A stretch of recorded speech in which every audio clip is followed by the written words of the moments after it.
FGTS Futuro. O governo vai liberar nova modalidade para facilitar a compra da casa própria. E você vai ver também. Presos fogem de Penitenciária Federal de Mossoró. Essa é a primeira ocorrência do tipo em um presídio de segurança máxima. Dengue segue avançando no país. Número de casos prováveis da doença passa de 500 mil.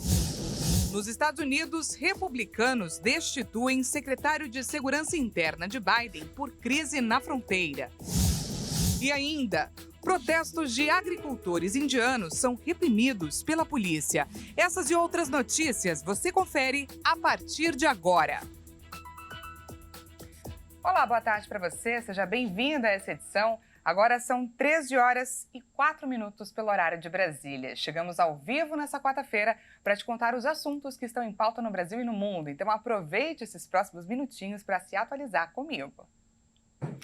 Bom, a gente abre essa edição te contando que 2 presos fugiram da prisão de segurança máxima de Mossoró, no Rio Grande do Norte.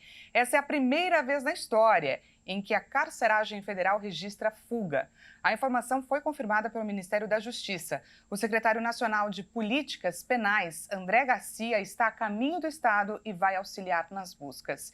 A Polícia Federal foi acionada para ajudar no trabalho de captura e também de investigação das responsabilidades. A segurança do Rio Grande do Norte também vai auxiliar nesses trabalhos. Bom, o presidente Lula já está no Cairo, no Egito, para discutir a guerra entre Israel e Hamas e a assinatura de acordos. A visita nesse segundo giro por países da África, o primeiro internacional de 2024 desse ano, também estão programadas reuniões na Etiópia. Durante a viagem ao Egito, o presidente Lula vai discutir com o presidente egípcio Abdel Fattah al-Sisi a guerra entre Israel e o grupo terrorista Hamas. Também deve assinar acordo na área de bioenergia e mudanças climáticas. Lula deve ter compromissos públicos a partir desta quinta-feira. Ele viajou acompanhado da primeira-dama, Janja, também do chanceler Mauro Vieira, o assessor especial Celso Amorim e a ministra da Ciência e Tecnologia, Luciana Santos. Os 2 presidentes também devem assinar acordos bilaterais relacionados à bioenergia e ciência, tecnologia e inovação. Lula deve ainda visitar a sede da Liga Árabe, onde vai se reunir com o secretário-geral Ahmed Abul e discursar aos representantes dos países do grupo. Na Etiópia, Lula participa de encontros com autoridades e da Assembleia da União Africana. O grupo passou a integrar o G20 e obteve o mesmo status da União Europeia. Entre os assuntos tratados devem estar o desenvolvimento sustentável e a reforma da governança global. Uma nova modalidade de fundo vinda do FGTS promete aliviar a prestação da casa própria. O dinheiro deve ser liberado, em princípio, para famílias que ganham até 2 salários mínimos. O FGTS Futuro deve ser uma nova modalidade do Fundo de Garantia a ser liberada pelo governo federal em março para a compra da casa própria. Inicialmente, o valor deve ajudar beneficiários do Minha Casa Minha Vida com foco em famílias com renda mensal de até R$ 2.640, que compõem a faixa 1 do programa habitacional do governo. Técnicos do Ministério das Cidades apontam que a ideia é passar primeiro por um período de teste para, mais adiante, ampliar para todos os contemplados do Minha Casa Minha Vida, com limite de renda de até R$ 8.000 mensais. O FGTS Futuro ainda depende de regulamentação pelo Conselho Curador do Fundo dos Trabalhadores. A medida permite que funcionários com carteira assinada possam comprometer a contribuição que o empregador ainda vai depositar na sua conta vinculada do FGTS de 8% do salário mensal para demonstrar capacidade de pagamento e tomar o financiamento habitacional.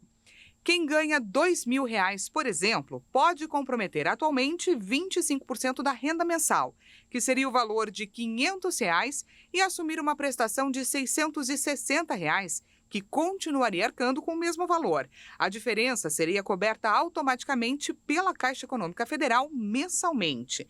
Mas caso o trabalhador que opte pelo FGTS Futuro seja demitido, ele vai ter que pagar o valor cheio da prestação em dinheiro, somando a fatia que vinha do FGTS. O FGTS reservou para este ano um orçamento de R$ 97 bilhões para novas contratações dentro do Minha Casa Minha Vida e mais R$ 8,5 bilhões para quem tem conta no fundo. O prazo de pagamento é de até 35 anos para imóveis de até R$350 mil em todo o país.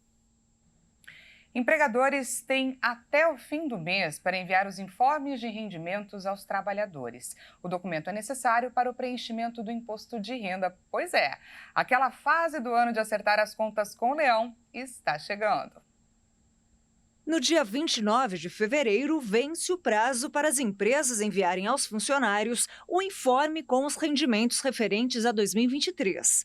A data também vale para os bancos e corretoras de valores, que devem disponibilizar o documento sobre os rendimentos de aplicações financeiras aos seus clientes. A disponibilização dos informes de rendimentos é obrigatória e pode ser feita pelo correio ou na forma digital por e-mail, internet ou intranet. Os informes são necessários para preencher a declaração de imposto de renda da pessoa física 2024. Este ano, o período de entrega das declarações sem multa vai de 15 de março a 31 de maio. Entre as informações contidas nos informes de rendimentos estão o total dos rendimentos tributáveis, a exemplo dos salários, os descontos do INSS, os rendimentos na fonte, como o 13º salário, o imposto de renda retido na fonte, se houver, entre outras informações. A declaração do imposto de renda à pessoa física é obrigatória para quem recebeu rendimentos tributáveis acima de 2 salários mínimos. O contribuinte com rendimento abaixo desse valor, de R$ 2.824 mensais, será beneficiado com a isenção do tributo.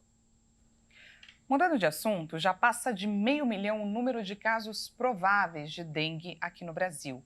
O montante atual quadruplicou em relação ao início de 2023. A repórter Maria Clara Leite atualiza para a gente os dados agora.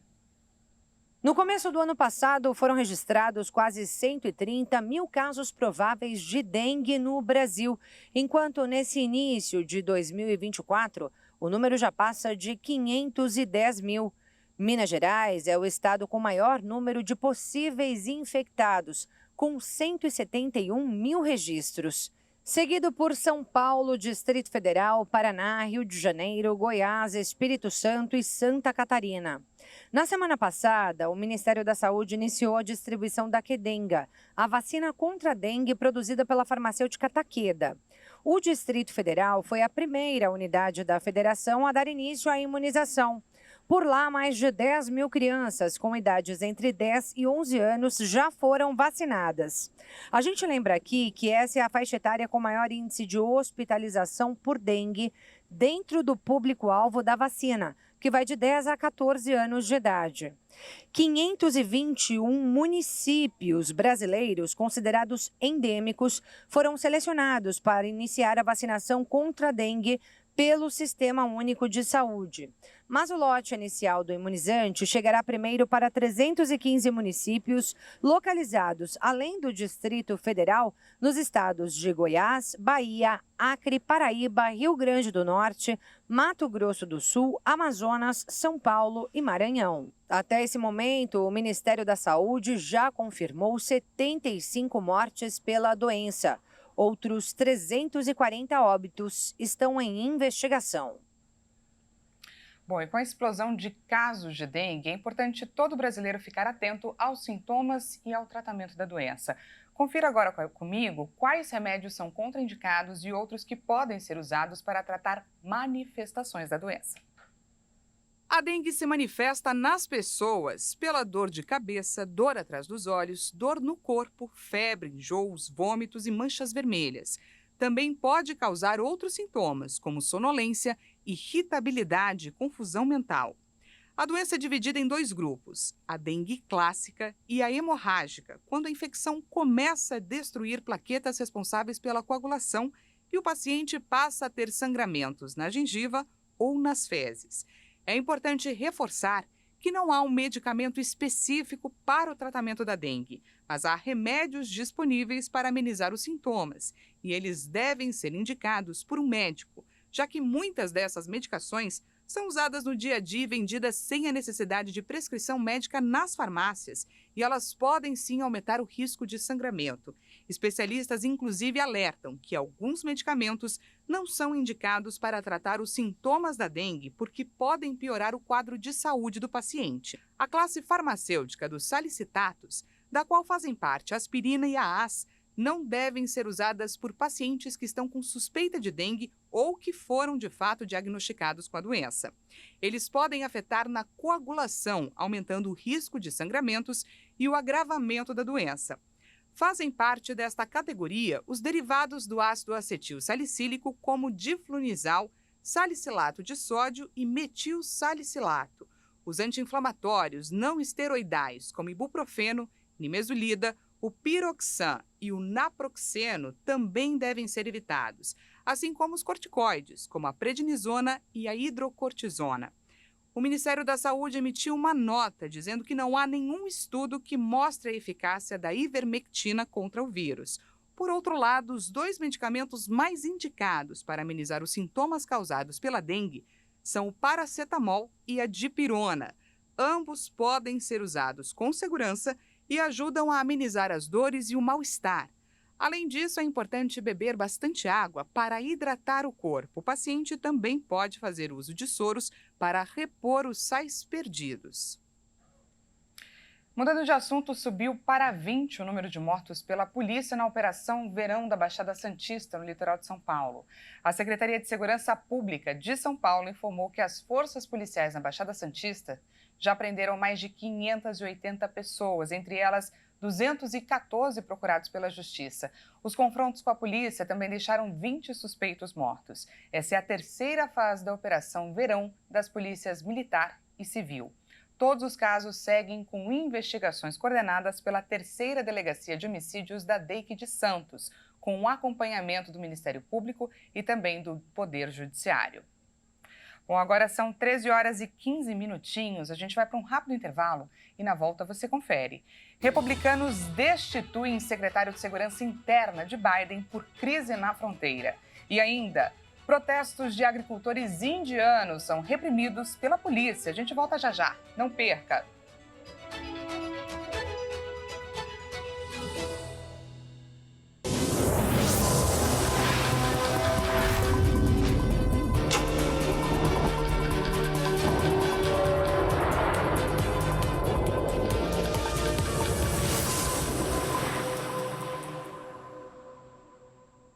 Seja bem-vindo mais uma vez, nós estamos de volta e ao vivo, 1h17 minutinhos pelo horário de Brasília. Voltamos com mais destaques dessa quarta-feira para você. Bom, a defesa de Jair Bolsonaro pediu ao Supremo Tribunal Federal a devolução do passaporte do ex-presidente, retido durante a operação realizada pela Polícia Federal na última semana. Os advogados entregaram o passaporte de Jair Bolsonaro na última quinta-feira em Brasília. A determinação da apreensão foi autorizada pelo ministro do Supremo Tribunal Federal, Alexandre de Moraes, e faz parte da ação que apura uma suposta organização que atuou nos ataques às sedes dos 3 poderes em Brasília naquele dia 8 de janeiro. Bom, e nessa terça-feira, um prédio na Praia Grande, no litoral paulista, sofreu um colapso estrutural. Mas, segundo um porta-voz da Defesa Civil do Estado de São Paulo, não há risco de desabar.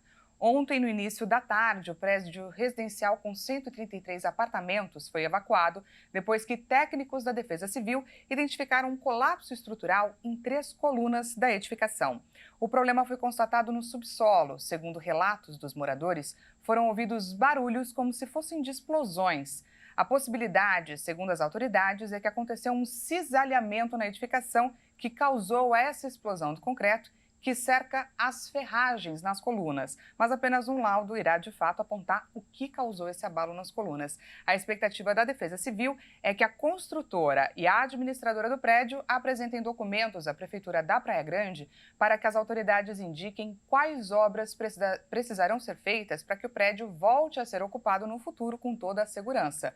Por hora, os moradores receberam apenas a permissão para retirar os pertences dos apartamentos e, por enquanto, a sustentação das estruturas estão sendo reforçadas no subsolo com estacas de ferro e a situação do local é estável.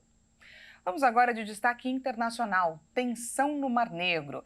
A Ucrânia anunciou ter destruído outro navio de guerra russo nesta quarta-feira. Vamos ver. A Ucrânia atacou e destruiu um navio militar russo no Mar Negro. Segundo um funcionário da defesa ucraniana, a operação foi realizada contra o navio de desembarque russo César Kunikov pela Agência Militar da Ucrânia como parte de uma operação conjunta. O ataque contou com o uso de drones do tipo Magura, de longo alcance controlados por jet skis, e a embarcação foi totalmente danificada, sem qualquer chance de reparo. Além desse, a Ucrânia reivindicou uma série de ataques a navios de guerra no Mar Negro, incluindo o naufrágio do navio com mísseis teleguiados no início deste mês. O Senado dos Estados Unidos aprovou nesta terça-feira 60 bilhões de dólares, quase 300 bilhões de reais, em financiamento para a Ucrânia, mas o projeto corre o risco de não ser aprovado pela Câmara dos Representantes de maioria republicana. O pacote aprovado, de 95 bilhões de dólares, também inclui financiamento para ajuda militar a Israel e Taiwan, outro aliado estratégico. Mas a maior parte foi destinada para reabastecer os estoques esgotados de munição da Ucrânia, armas e outras necessidades cruciais, à medida que a invasão da Rússia se aproxima de entrar no seu terceiro ano. A democracia definitivamente prevalecerá. Graças a cada um dos 70 senadores que votaram positivamente, a Ucrânia aprecia muito. Esse foi o primeiro passo, depois vem a Câmara dos Representantes, o voto dos congressistas de lá. Esperamos uma decisão positiva. O projeto, que o Senado votou na manhã desta terça-feira e foi aprovado com apoio bipartidário, não inclui mudanças na política de imigração americana, algo que havia sido solicitado por parte dos parlamentares republicanos. E ainda falando dos Estados Unidos, os republicanos destituíram o secretário de Segurança Interna americano, Alejandro Mayorkas, pela crise de imigração na fronteira com o México, uma questão que é fundamental para as eleições presidenciais de novembro. A votação de terça-feira foi muito acirrada e o impeachment foi aprovado por apenas um voto.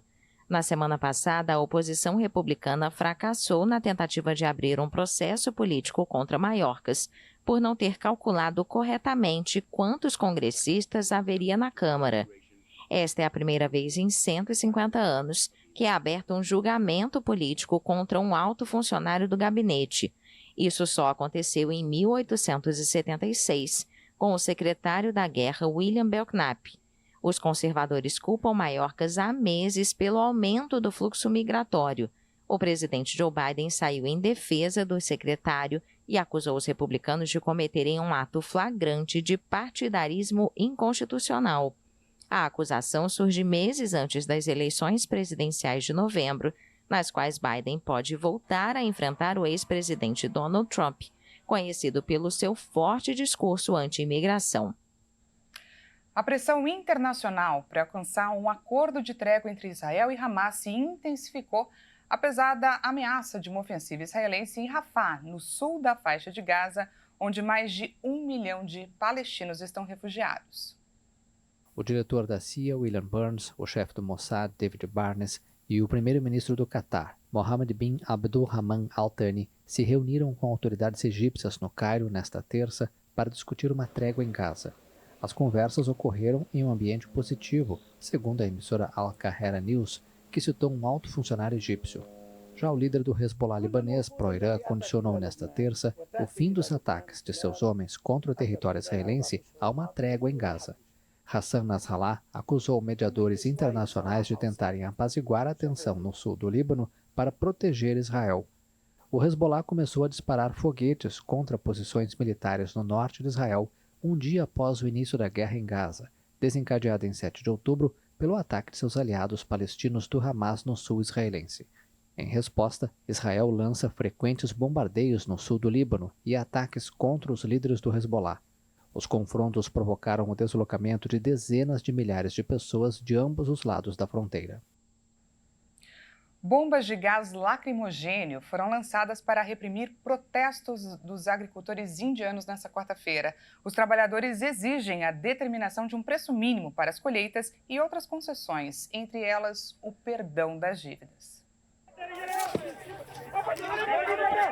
Trabalhadores convocaram a marcha até Delhi em referência aos protestos de 2021, quando manifestantes romperam as barreiras da polícia e entraram na capital em meio a uma disputa de vários meses com o governo. Nesta semana, agricultores exigem a determinação de um preço mínimo para as colheitas e outras concessões, entre elas o perdão das dívidas. Longas caravanas de tratores foram bloqueadas por barreiras de bloco de concreto e arame farpado protegidas pela polícia. Trabalhadores rurais na Índia têm um grande peso político por serem muito numerosos e os protestos atuais acontecem poucas semanas antes das eleições nacionais programadas para abril.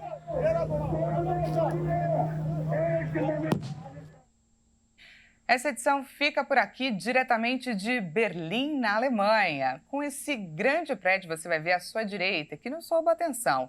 Imagino que vocês já até saibam do que se trata, não é mesmo? Sim, esse é sim um estádio de futebol, mas não é qualquer um não. Se trata do Estádio Olímpico de Berlim. Ele foi construído entre 1934 e 36, tendo a sua inauguração nos Jogos Olímpicos de 1936. A abertura dos Jogos foi inclusive realizada aí. Outro detalhe é que a delegação brasileira contou com 94 atletas nessa edição. Atualmente, o grupo conta com muito mais. No entanto, a gente voltou para casa sem a conquista de nenhuma medalha. E aí, você gostou de conhecer mais um cantinho desse mundão? Essa edição fica por aqui. Muito obrigada pela sua companhia. Daqui a pouquinho, 1h50, Juliana Dariva chega com mais notícias para você. Eu volto amanhã. A gente volta a se encontrar amanhã na edição das 8h30. Até lá!